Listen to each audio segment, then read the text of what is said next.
person. I am. No, an owlbear.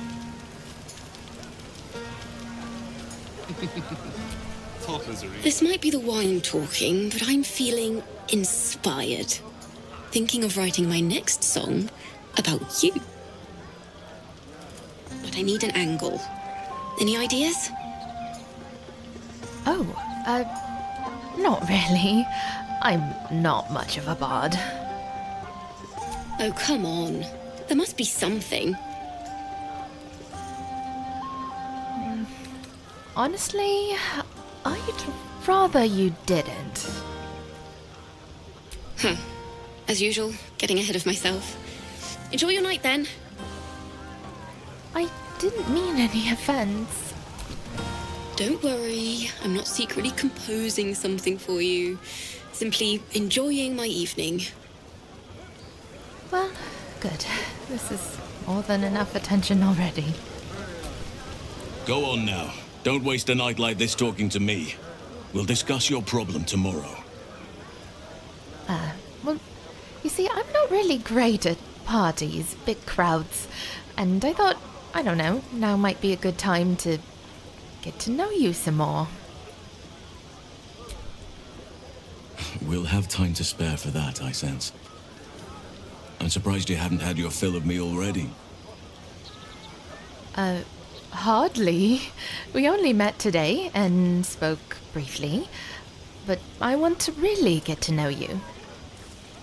Ah, I see. Perhaps I can help you with that. Another time. But there are many grateful people here who want to spend time with you. I must not keep you all to myself, as enjoyable as that may be. Go on, enjoy yourself. Seek out some wine before it runs dry. There are a lot of thirsty people around here.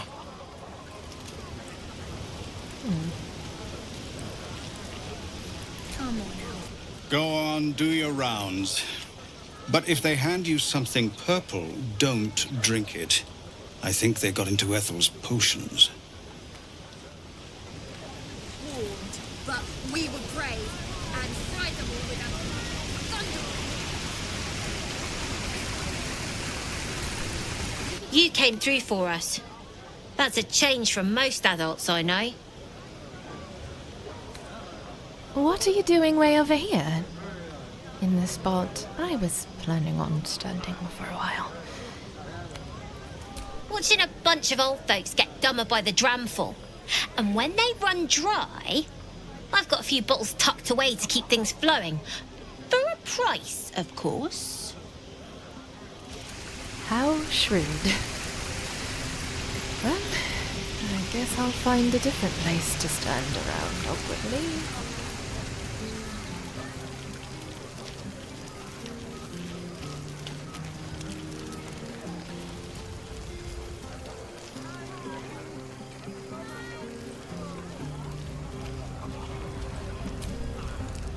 Everyone seems to be in high spirits. Strange. You know who I never thought I'd find myself caring for? Shah? What? No, don't be ridiculous. I mean, desperate people. Like those refugees. Never gave them much thought. Certainly not that bunch in the grove. Yet we came through for them. We saved their lives. Odd. Sounds like the wine is talking. It's not talking enough for my liking. I'd rather enjoy this wine on my own, so... find your entertainment elsewhere? Easier said than done.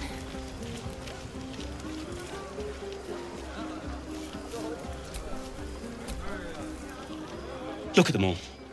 Guzzling poison like we've the right to be happy. We all right? This should be a somber occasion. At least someone agrees with me. Our dead deserve a sober tribute, not this display. quieter would be nice too. Right then. Would you look at this place? All these people happy because of us. It's nice to be somewhere where good is still possible. And with good potations too. Excellent word choice. Did you have parties like this in Avernus? Not so much. You spend the whole time avoiding swords and schemes. Plus, people just get nastier as the night wears on. I tried to make friends at first. Learned my lesson fast. Better to keep to yourself in hell. Oh, hell is other people, am I right? No. Never mind.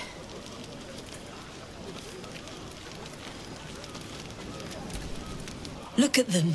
How happy they are. We did that.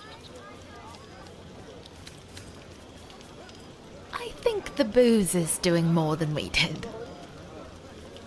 Then I'd best track down a bottle before the rest polish it off. Look us up when you hit Baldur's Gate. Be nice to see a friendly face.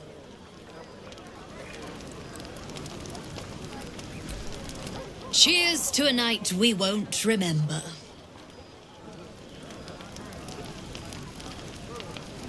An adoring crowd, fine wine. I dare say this place is almost civilized. I didn't think a party beneath the stars was your idea of fun. It isn't. But when one is forced among the common folk, it helps to lower expectations. Once my training with Leroican is complete, I'll put on a real show for them. You give wizards a bad name. Are Roland and Leah actually getting along? I know you cut down a horde of goblins, but this is far more impressive. Elturel was the last time the three of us talked like this. Let's hope it lasts until Baldur's Gate.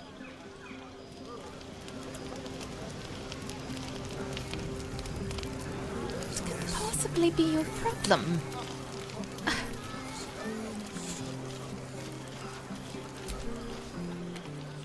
Fate spins along, as it should.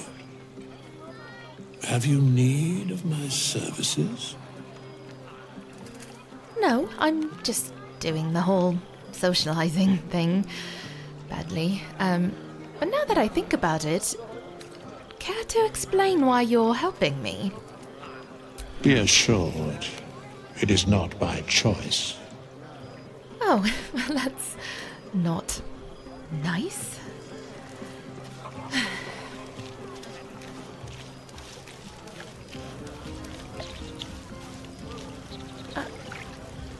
Is there no corner of this camp where someone can be alone?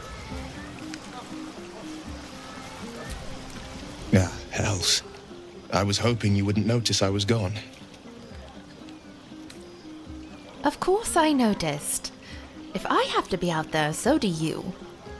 And by that I mean, it was no party without you. Really? I'm honored. In truth, I don't feel in a festive mood, and I didn't want to cast a grey cloud over the night. I'm a devil. I love the people from the Grove, but I unsettle them deep down, as I seem to unsettle everyone nowadays. You don't want a devil at your party. Horns this sharp will pop the balloons, you see, and the guests won't take kindly to scars quite so monstrous. Oh. Sorry it has you feeling rough tonight. I'll be fine. Seeing you has cheered me more than you can know. But, off with you. This is your day. Have a dance. Enjoy the music. Why does everyone keep saying that? Do any of you know me at all? Can't you tell why I really followed you out here? Clearly Mole has put you up to stealing my breeches so you can turn them into a flag for her gang. Not that I'd necessarily object. That's a good one, but nope. Guess again. Let me think. Why are you really here? You must be Volo in disguise, out here to harangue me for some tales of the frontiers. What a cruel disguise. My nerves started hammering the second I thought she was the one looking for me. I'm sorry, I just wanted a quick chat, but I'll, leave you to it. Thanks. It's good to know someone's looking out. Some time alone beneath the stars and I'll be back to my old self. Promise. Still, it's a night to remember. You've made sure of that. Wow.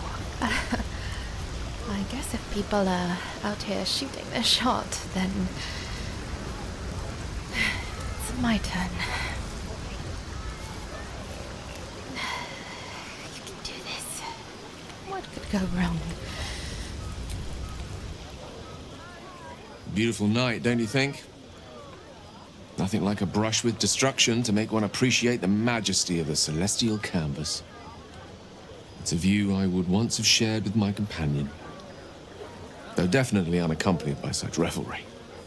She preferred it when we were alone, curled up before a crackling hearth with some ancient, esoteric tome between us, ink glinting in the firelight.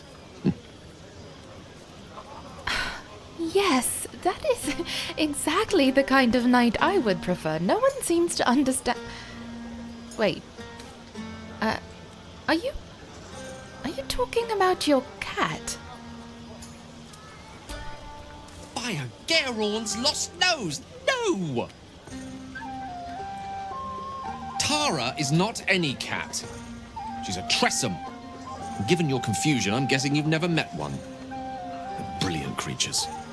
Fine company for any self-respecting wizard. She'd be most impressed by our efforts saving these tieflings. Proud, even. And I've given her little to be proud of recently. After I was afflicted with my condition, and locked myself in my tower for an entire year. I was inconsolable, wallowing in my self-inflicted tragedy. Given up on myself. But Tara never did. It was her encouragement, her research that led me to my treatment. Once we knew that magically infused items were the key, she went out to find them for me. She saved my life. After so long being cared for by someone else, it feels good to have repaid the favor. Not directly to Tara, but to these poor tieflings. I'm sure she would approve. That sounds pretty perfect to me, but you're a bit more outgoing, so you must have been lonely with only Tara for company. Sometimes. But I imposed it on myself, after all. I set up enough wards to keep an army at bay. Never mind the few colleagues who sought to inquire about my welfare.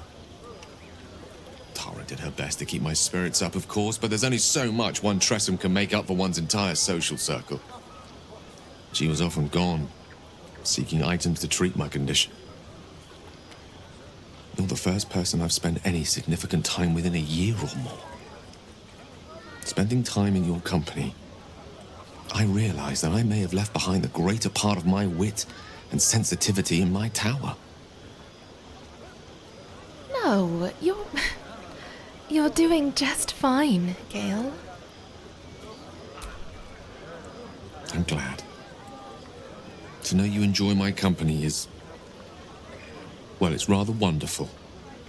Actually, I'd be loath to waste the time of someone who's become rather important to me. That's good to know, because... actually, I was thinking we'd be wonderful... together. Wait, are you saying... You know what? I think I've clearly had far too much wine. And you've had nowhere near enough. I think this is a conversation best held back on. For now. With my condition as volatile as it is, I fear any undue... excitement May tip it over the edge, so to speak. Go! Indulge in the frivolities. They're good for the heart. And mine will be all the lighter to see you enjoying yourself. Yeah, under the stars. Don't worry about me. I'm quite content to enjoy the party from here. Go! Enjoy yourself. I love you. I love you. Well, that could have gone better, but could have gone worse. At least it's out there now, and... Oh, shush.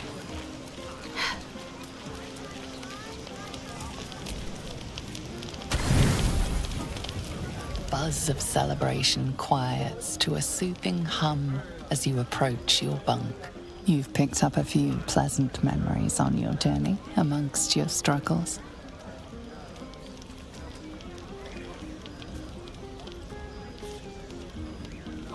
Or perhaps you will be the one taking him.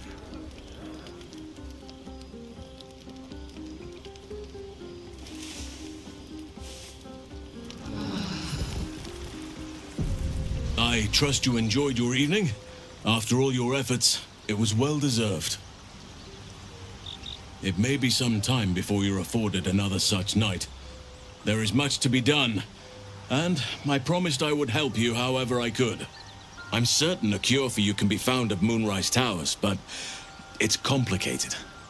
The journey specifically, it's extremely perilous, though it seems you're well accustomed to navigating danger. Getting there. But what's so dangerous about it?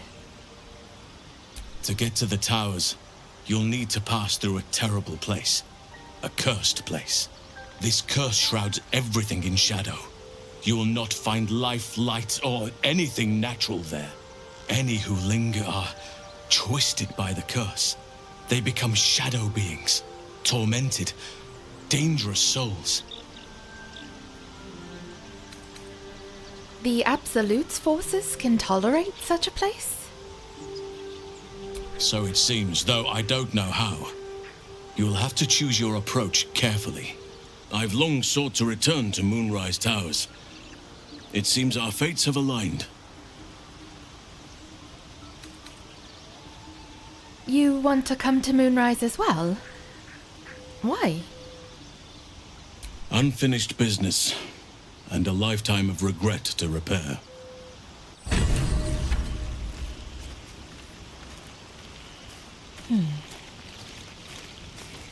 Well, before we do that, I have one last regret to repair too.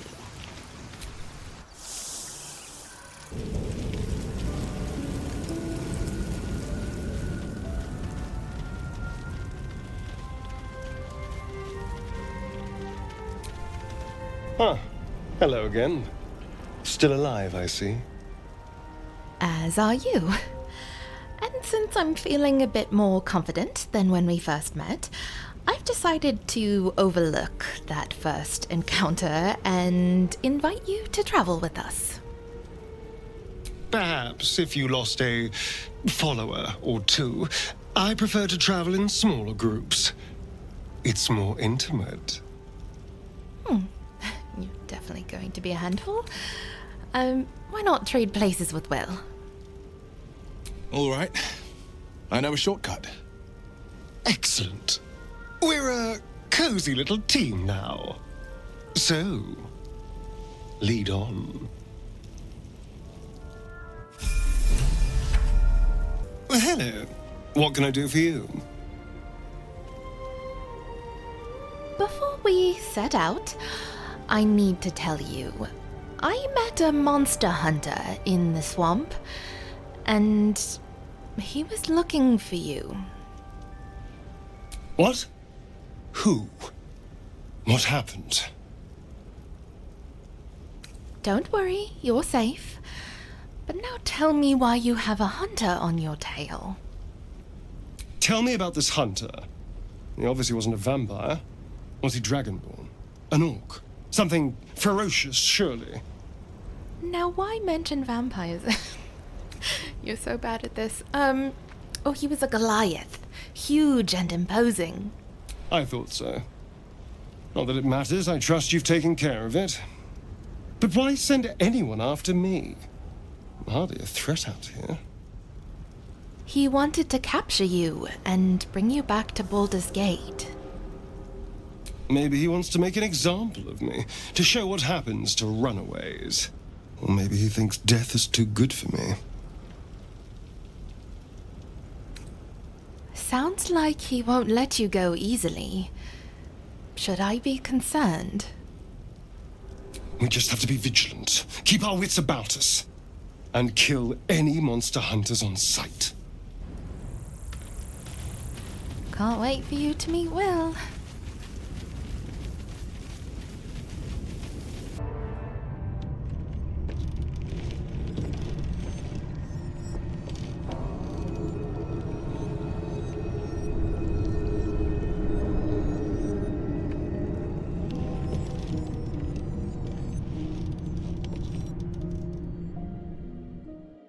When I was getting used to the sky again. Fear not, Karlak. Sun, moon, and stars will still be there, waiting for us. Meanwhile, this place is pretty spectacular, isn't it?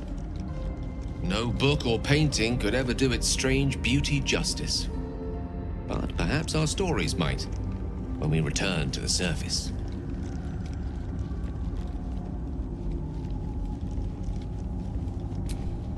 The Underdark has a certain menacing beauty to it, though I'll be happier admiring it from a safe distance.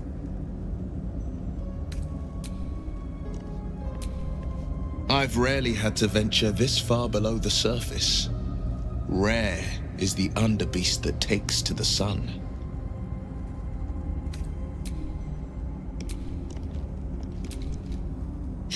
Can you believe this is my first time in the Underdark? The world is so big!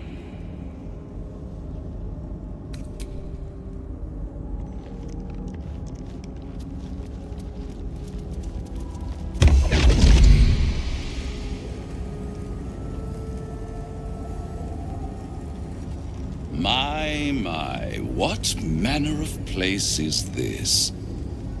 A path to redemption? Or a road to damnation? Hard to say, for your journey is just beginning. What would suit the occasion?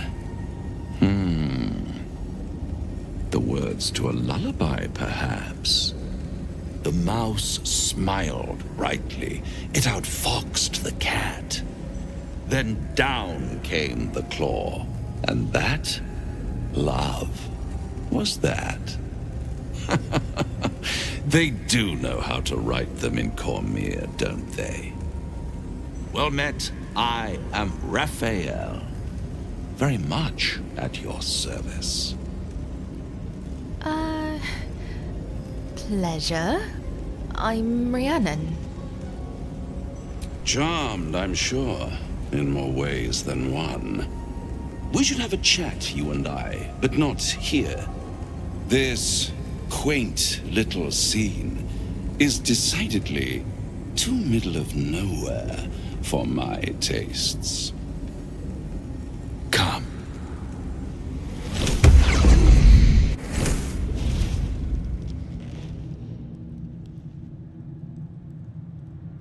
There, middle of somewhere. I don't like this at all. Nice decor. The House of Hope, where the tired come to rest and the famished come to feed lavishly. Go on, partake, enjoy your supper. After all, it might just be your last. All right, I've tried to be polite, but I'm tired of your games. Fair enough.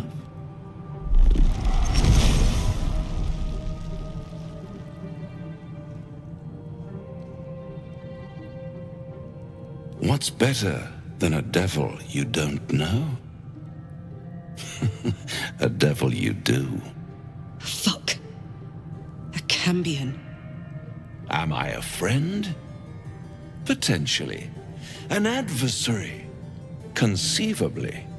But a savior? That's for certain. What makes you think I need saving?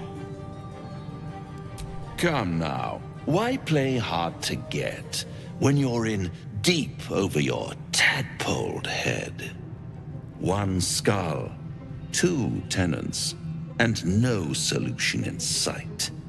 I could fix it all like that.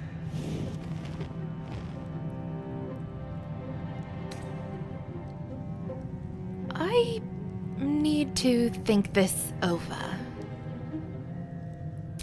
Take all the time you need, but make up your mind before you're counting down with tentacles. Try to cure yourself. Shop around. Beg, borrow, and steal. Exhaust every possibility until none are left. And when hope has been whittled down to the very marrow of despair, that's when you'll come knocking on my door. Hope. Such a tease. That's what separates us from the devils, soldier. They think our greatest strength is a weakness. And if I do want to take this deal, how would I find you? I'll be around, watching you squirm like a tadpole through a nice, juicy brain. All those pretty little symptoms, sundering skin, dissolving guts, they haven't manifested yet, have they? One might say you're a paragon of luck. I'll be there when it runs out. Of course there's a devil now. Let's go over here to talk.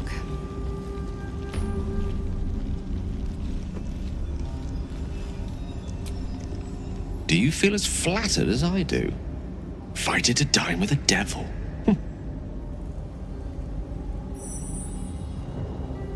You have a strange definition of flattery. Believe me, that was a devil's equivalent of serenades and roses. Don't let his bluster fool you. All that talk of desperation merely illustrates his own. I think he wants something from us, badly. And in that knowledge lies our opportunity. But what is it that this devil wants so very badly? Our souls. But I suspect that's but his opening offer. Let me play the devil's advocate. The man is too eager. Do not dismiss his offer out of hand. If there's one quality all the denizens of the hells embody, it's ambition. Quality they share with many humans, come to think of it. And how do you propose we beat a devil at his own game? By figuring out his true intentions. Fact 1, there's something very strange and very powerful about our tadpoles. Fact 2, a devil offers to take it away. Devils aren't known to aid mortals out of simple kindness. Whatever Raphael wants, we must be the key to getting it, along with our tadpoles. So, I say for now, we wait. If I'm right, Raphael will seek us out again, and when he does, there's a mighty bargain to be made. Remember his Cormyrean rhyme? Down came the claw. Perhaps we should start growing our nails.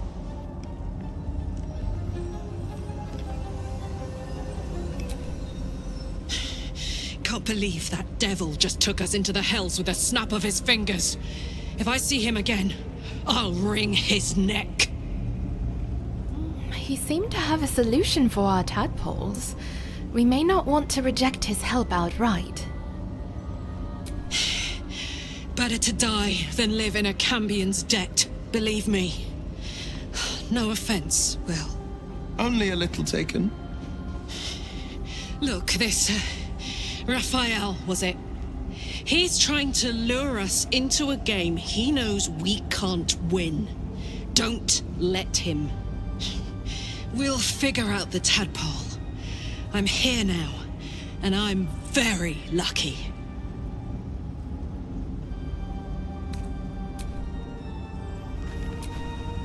The Devil with the Silver Tongue. An old fairy tale my father read to me. The kind with a hero, a villain, and a moral. A farmer made a deal with the devil, so the story goes. In exchange for the farmer's dearest fruit, the devil granted him a bottomless coin purse. The farmer's dearest fruit, naturally, was no apple nor peach, but his beloved daughter. We can learn a lot from fairy tales. Don't you think? And to which devil are you referring here? Because if you mean Raphael, I think we should at least consider his offer, given our circumstances. He'll require of you only what you're least ready to part with, and then require more still. You might think you'd give up anything for a cure, but the devil won't take just anything. He'll take everything. Something to think about.